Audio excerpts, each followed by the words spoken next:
Listen carefully, because there comes a point in life when survival stops being a background thought and becomes the first rule you live by. Not everyone deserves access to you. Not every argument deserves your attention. Not every opportunity deserves your risk. And not every person smiling in your face has earned the right to know what happens behind the walls of your life. You were taught to chase success, chase money, chase approval, chase recognition. But nobody tells you what happens when you sacrifice your peace just to prove that you can handle everything. You start confusing danger with courage. You start calling exhaustion ambition. You start thinking that constantly exposing yourself is somehow strength. It isn't.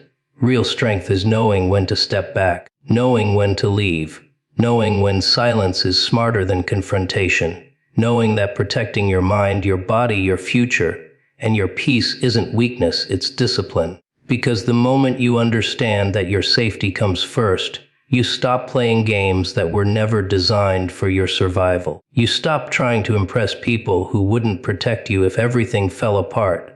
You stop walking into unnecessary chaos just because your ego whispers, "You have something to prove."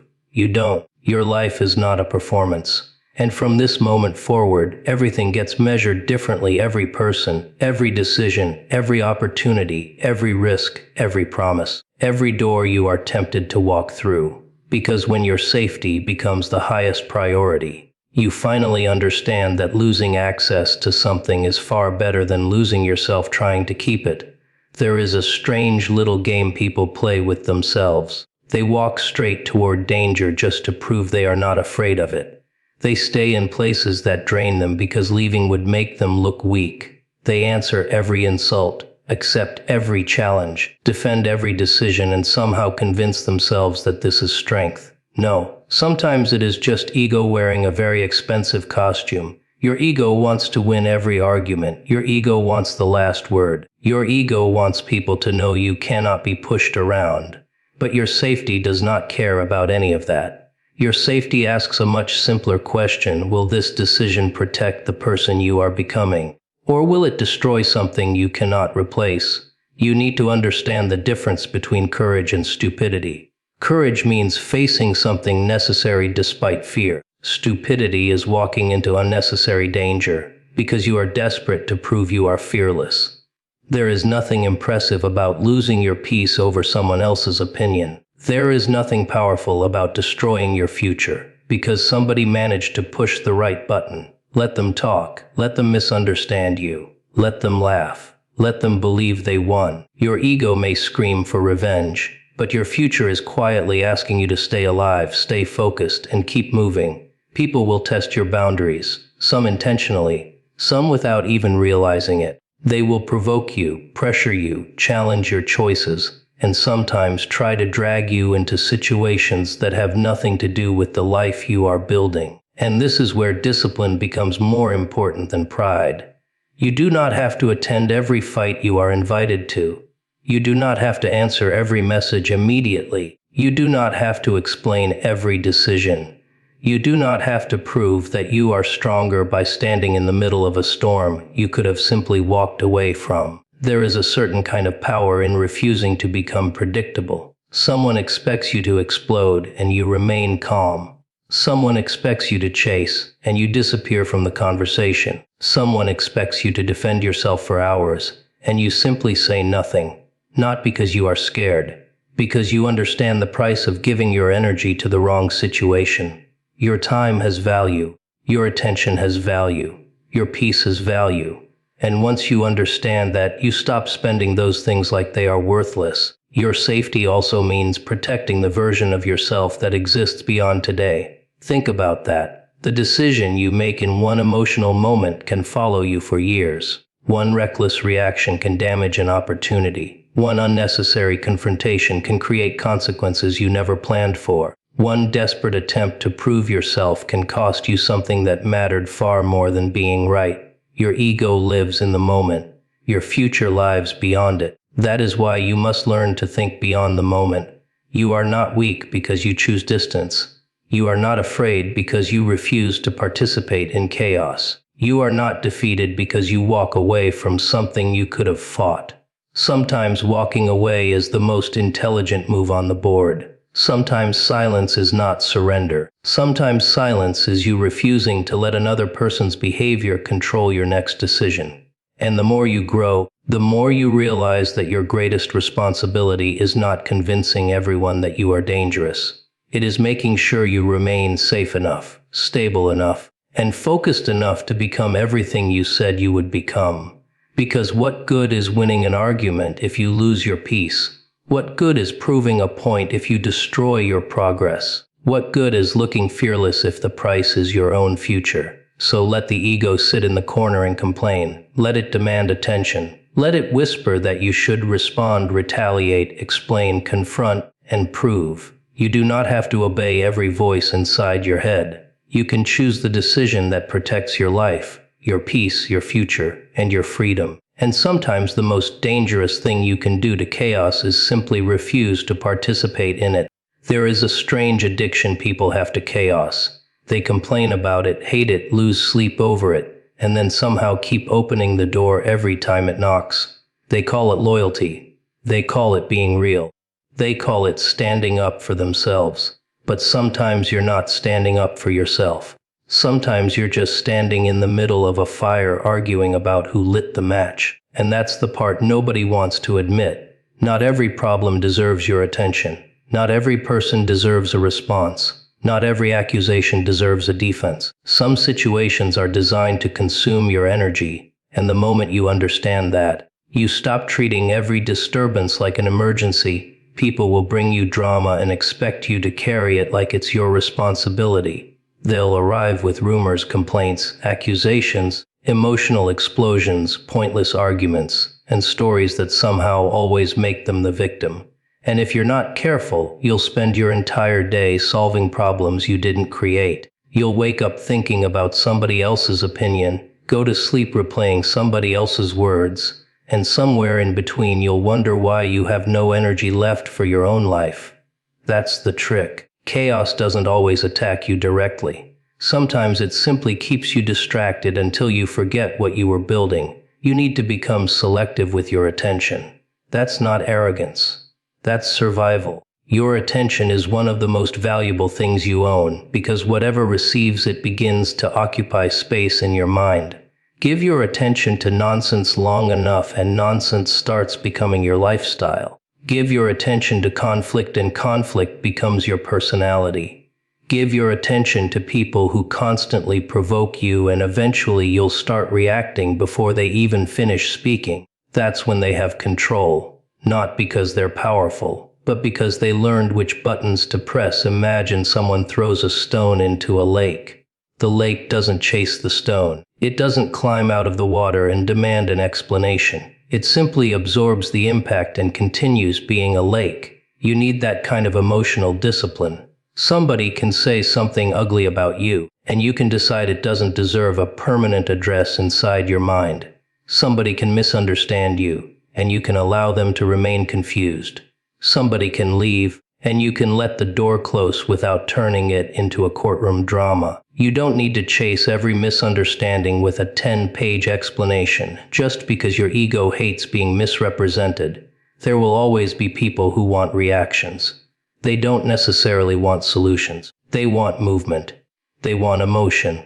They want proof that they can disturb your peace whenever they choose. So when you react every time, you're teaching them that the button works. And once people learn the button works, they'll press it again. Not because they care about the truth, but because they enjoy watching you lose control. Your job is not to give them the entertainment they came looking for. This doesn't mean becoming passive. It doesn't mean allowing people to disrespect you, harm you, or cross serious boundaries. It means learning the difference between necessary action and emotional reaction. Sometimes you need to speak. Sometimes you need to leave. Sometimes you need to set a boundary. Sometimes you need to seek help. Sometimes you need to protect yourself and create distance. But none of those decisions require you to become consumed by rage. You can handle a serious situation without becoming a chaotic person. The mature version of you understands that peace is not something you find after everything becomes perfect. Peace is something you protect while life remains imperfect. There will always be difficult people. There will always be misunderstandings. There will always be moments designed to test your patience. If your peace depends on everyone behaving correctly, you're going to spend your entire life waiting for a miracle. You have to build a mind that doesn't collapse every time somebody behaves badly, and that's where the real shift happens. You stop asking, "How do I win this?" and start asking, "Is this worth entering?" That's a completely different question. One question comes from ego. The other comes from wisdom. Ego wants victory. Wisdom wants preservation. Ego wants the last word. Wisdom wants the last piece of your energy to belong to something meaningful. Ego wants people to know you cannot be disrespected. Wisdom understands that sometimes the strongest response is removing yourself from a situation that offers nothing but damage. You don't have to prove you're strong by surviving every unnecessary battle. You prove it by becoming disciplined enough to choose which battles deserve you. Because the world is full of noise, arguments, distractions, jealous opinions, emotional traps, and people who have made chaos their favorite form of communication. Let them have their noise. Let them perform. Let them argue with shadows. You have something far more important to protect. Your mind, your time, your future, your safety, your direction. And when you finally stop entertaining every piece of chaos that walks into your life, you begin to realize how much energy was never supposed to be spent there in the first place. Peace is a strange thing. You don't notice its value when you have it. You notice it when somebody takes it away. Suddenly a simple day feels heavy. A quiet room feels louder than a crowd. Your mind keeps replaying conversations, situations, mistakes, and people who probably went to sleep without thinking about you for even 5 seconds. Funny, isn't it? Someone can disturb your peace for 10 minutes, and you can spend 10 hours giving them free space inside your head. That's the trap. The person isn't even there anymore, but somehow they're still controlling the atmosphere of your mind. You have to stop treating your peace like something that can be sacrificed whenever someone demands your attention. Your peace is not weakness. It is not laziness. It is not running away from reality. It is the foundation that allows you to think clearly when everyone else is reacting emotionally. When your mind is calm, you see things differently. You notice patterns. You recognize manipulation. You hear what people actually say instead of what your emotions want to hear. You make decisions based on reality instead of anger. And that makes you difficult to control. People will try to convince you that protecting your peace means you're becoming cold. Let them think that. Some people only recognize your value when you're available for their chaos. The moment you stop answering every call, explaining every decision, defending every choice, and participating in every argument, they suddenly have a new word for you. Changed. Of course you changed. That was the point.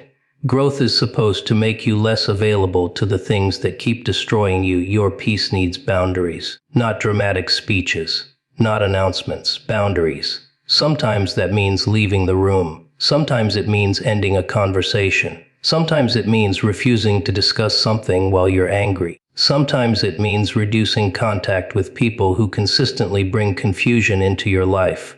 And sometimes it means accepting that you cannot control what another person says about you. That's a painful lesson for the ego, because the ego wants to manage everything. It wants everyone to understand you, respect you, approve of you, and admit when they were wrong. Life doesn't work that way. There will be people who misunderstand you on purpose. There will be people who create stories because the truth doesn't give them enough attention. There will be people who judge your silence because they don't know what you're thinking. Let them guess. You don't have to hand everyone a map of your mind. Privacy is not deception. Distance is not hatred. Silence is not surrender. Sometimes you're simply protecting something valuable from people who have already shown you they don't know how to handle it. And don't confuse peace with weakness. A peaceful person can still be dangerous to chaos. The difference is control. Anyone can explode. Anyone can scream. Anyone can send the angry message at midnight. Anyone can make a decision while their emotions are burning. But controlling yourself when every part of you wants to react requires something far more difficult. Discipline. You have to become strong enough to pause before responding, strong enough to leave before things become destructive, and strong enough to choose tomorrow over the satisfaction of 5 minutes. Your peace also means protecting what enters your mind. Watch what you consume. Watch who you listen to. Watch which conversations you repeatedly participate in. If every morning begins with outrage and every night ends with arguments, don't be surprised when your mind starts feeling like a battlefield. You cannot constantly feed your mind chaos and then demand that it produce peace. Something has to change. Maybe it's the people. Maybe it's the environment. Maybe it's the habits. Maybe it's the way you respond. But something has to be removed from the equation. The world will always have noise. There will always be opinions, criticism, competition, jealousy, pressure, and people trying to pull you into situations that have nothing to do with your purpose. You don't need to silence the entire world. You only need to stop giving every voice permission to become your inner voice. That's the real protection. Because once you stop allowing outside chaos to dictate your internal state, something changes. You become harder to provoke, harder to distract, harder to manipulate. And eventually you realize that protecting your peace was never about avoiding life. It was about becoming strong enough to live through life without letting every storm move into your house. There comes a moment when you realize that walking away is not losing. It's choosing yourself before the situation chooses your future for you. Strange how people are taught to believe that strength means staying. Stay and fight. Stay and prove your point. Stay until they understand. Stay until they apologize. Stay until everybody admits you were right. Sounds noble, doesn't it? Almost heroic. But sometimes staying is exactly what destroys your peace. Sometimes the smartest move isn't throwing another punch. It's refusing to step into the ring in the first place. Your ego hates walking away because your ego wants witnesses. It wants someone to see that you were right. It wants the other person to know they couldn't break you. It wants the final sentence, the final argument, the final look that says, I won. But life doesn't hand out trophies for surviving pointless arguments. Nobody gives you a medal for staying in a toxic situation 3 hours longer than necessary. And nobody cares how perfectly you explained yourself if the other person was never interested in understanding you. There are people who don't want an explanation. They want access. They want your attention, your emotions, your time, your reactions. They keep asking questions not because they need answers, but because every answer gives them another door to walk through. You explain one thing, they challenge another. You clarify, they twist it. You defend yourself, they change the subject. You finally prove your point, and suddenly they create a new point. Congratulations. You've entered a game where the rules change whenever you're about to win. Walk away. Not because you're afraid, because you recognize the pattern. There is power in knowing when a conversation has stopped being productive.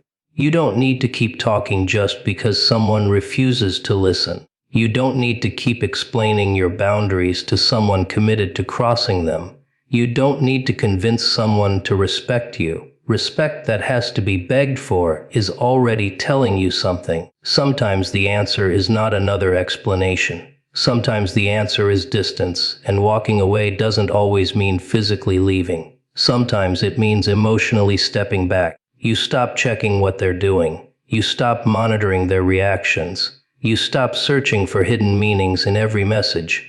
You stop rehearsing imaginary conversations in your head. You stop asking yourself what you should have said 3 days ago. You close the mental courtroom. Case dismissed. No audience. No dramatic ending. Just silence. You need to understand something about your future. Every unnecessary conflict charges interest. It takes time from your work. It takes focus from your goals. It steals sleep. It changes your mood. It affects how you treat people who actually care about you. One argument can follow you into an entire day if you allow it. One toxic relationship can influence years of your life if you refuse to recognize when enough is enough. The cost isn't always visible immediately, but eventually you look around and realize you paid for something that was never worth buying. This is why walking away requires self-respect. You have to believe your future is more valuable than your need to be understood.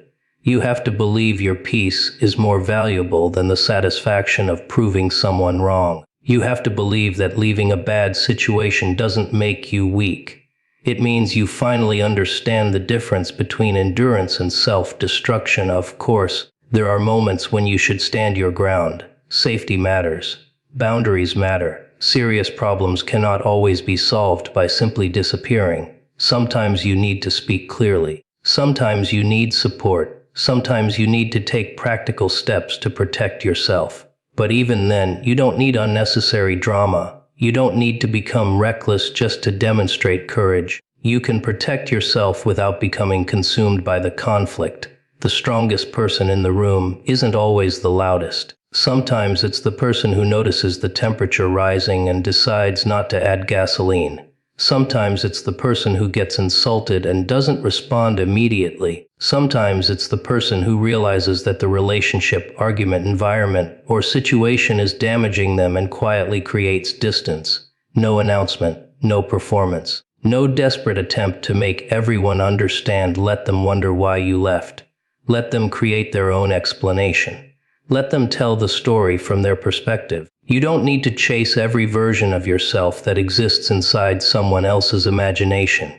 People are going to interpret you through their own experiences, insecurities, expectations, and emotions. You cannot control that. Trying to control it will turn your life into an endless public relations campaign for your own existence. So when the situation becomes pointless, recognize it. When the conversation becomes circular, recognize it. When your peace starts disappearing, recognize it. When your safety feels threatened, prioritize distance and protection. When you realize you're staying only because your ego cannot accept leaving, recognize that too. Because sometimes the most powerful sentence you can say is nothing at all. You simply step back, close the door, remove your attention, and continue building a life that doesn't require you to keep explaining why you deserve to walk away. There is something people don't understand about access. They think because you know them, they automatically deserve to know everything about you. Your plans, your fears, your weaknesses, your next move, your private conversations, your struggles, your victories, every little detail. Why? Because you smiled at them once. Because you've known them for years. Because they call themselves your friend. Funny. A name in your phone is not a security clearance. Knowing you doesn't mean knowing everything about you. And the older you get, the more you realize that privacy isn't something you owe an apology for. You need to stop handing people the keys to rooms they haven't earned the right to enter. Your life is not a public building. Everyone doesn't need a tour. Some people only become interested in your personal life when they can use the information against you. They ask questions disguised as concern. They want to know what you're planning, who you're talking to, where you're going, what you're working on, what you're struggling with. And you tell them because you don't want to seem distant. Then later you wonder how they knew exactly where to press. That's the problem with unlimited access. The more someone knows about you, the more opportunities they have to influence you. They know what scares you. They know what makes you angry. They know which compliments make you feel valued and which words make you doubt yourself. Not everyone will weaponize that information, but you don't need to wait for someone to prove they can. Wisdom means noticing patterns before the damage becomes obvious. You don't need to become paranoid. That's not the goal. The goal is discernment. There is a difference between trusting people and trusting everyone. There is a difference between kindness and unlimited availability. There is a difference between being open-hearted and leaving every door unlocked. You can care about people while still maintaining boundaries. You can love someone and still recognize that they don't belong in every part of your life. Think about your future. The things you're building today need protection before they become strong enough to stand on their own. Not every dream needs an audience. Not every plan needs an announcement. Sometimes you should work quietly until the results speak louder than your explanations. When you constantly tell people what you're about to do, you create unnecessary pressure. Suddenly you're performing for their expectations instead of building for yourself, and some people don't actually want to see you fail. They simply don't know how to handle seeing you change. That's different. Your growth can make certain relationships uncomfortable because the version of you they knew was easier to predict. They knew your habits. They knew your weaknesses. They knew how to get your attention. Then you change the rules. You become quieter, more selective, more disciplined, less available. And suddenly they call you arrogant, cold, distant, or strange. Let them call you whatever they need to call you. You don't have to return to an old version of yourself just to make someone else comfortable. Access should be earned through consistency, respect, trust, and behavior. Words are cheap. Anybody can say, "I've got your back." The real question is what happens when you are not in the room. What happens when you succeed? What happens when you set a boundary? What happens when you say no? What happens when you stop giving them the attention they were used to receiving? Watch those moments carefully. They reveal more than years of pleasant conversations ever could. Your safety depends on this kind of awareness. Sometimes protecting yourself means knowing what not to share. Sometimes it means keeping your location private. Sometimes it means separating your personal life from people who don't need every detail. Sometimes it means recognizing when someone's curiosity has crossed into control. You don't owe everyone a complete map of your existence. The funny thing is, the less you explain, the more some people will try to invent. Let them. You can't control every story people create about you. What you can control is how much material you provide. Your life becomes quieter when you stop trying to prove that everyone is trustworthy. You simply observe. You watch how people behave over time. You let consistency reveal character. You let actions speak before you hand someone deeper access, because your life is valuable. Your peace is valuable. Your future is valuable. Your private thoughts are valuable. And when you finally understand that, you stop confusing accessibility with loyalty. You stop believing that being a good person means being available to everyone. You stop opening doors simply because someone knocks. You start asking a much more important question before giving someone another piece of yourself. Have they actually shown that they know how to handle it? There is a point where you have to stop asking how much you can endure and start asking what kind of life you're building. Because surviving everything is not the same as living well. You can spend years proving that you're tough, taking unnecessary risks, accepting situations that drain you, staying around people who make you uncomfortable, and calling all of it strength. But eventually you have to look at the price. If keeping something requires you to constantly sacrifice your safety, your peace, your health, your freedom, or your sense of self, maybe the problem isn't that you aren't strong enough to handle it. Maybe the problem is that you're trying to keep something that was never worth the cost. Your future should not depend on reckless decisions made in emotional moments. It should not require you to constantly walk into danger just to prove that you're committed. It should not require you to destroy yourself to convince other people that you deserve success. That's not ambition. That's a bargain where you're paying with pieces of yourself. And sooner or later, the bill arrives. People love the idea of sacrifice.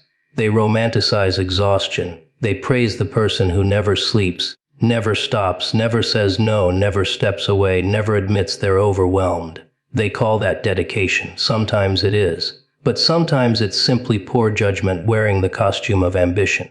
There is nothing impressive about destroying your future to protect your pride in the present. You need to learn how to build intelligently, not just aggressively. If an opportunity requires you to ignore obvious danger, think carefully. If a relationship requires you to constantly abandon your boundaries, think carefully. If a workplace, friendship, environment, or situation repeatedly places you in circumstances that make you feel unsafe, think carefully.